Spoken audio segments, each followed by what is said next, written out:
Hi అండి, ఎలా ఉన్నారు? ముందుగా అందరికీ సంక్రాంతి శుభాకాంక్షలు అండి. చాలామంది ఎన్నో రోజులుగా చూస్తూ ఉంటారు కదండి, పండగ ఎప్పుడు వస్తుందా అని.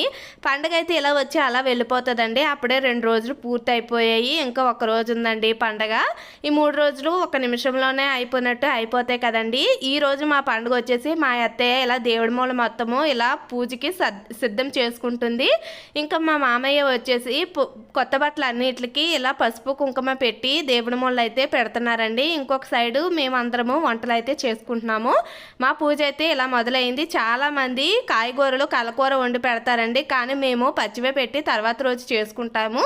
సో తర్వాత మా అత్తయ్య మా మావయ్య ఇలా కొబ్బరికాయ కొట్టేసి ధూపం వేసి దీపం అయితే పెట్టేసి పూజ అయితే చేసేసుకున్నామండి. అందరం కలిసి దండం పెట్టేసుకొని తర్వాత ఇలా తాంబూలాలు అలాగే పసుపు కుంకుమ వచ్చిన ముత్తైదువులు అందరికీ ఇచ్చి రాసుకోమని చెప్పామండి. మేమైతే ఇలా చేసుకుంటాము. నచ్చితే లైక్ చేసి ఛానల్ అయితే ఫాలో అవ్వండి.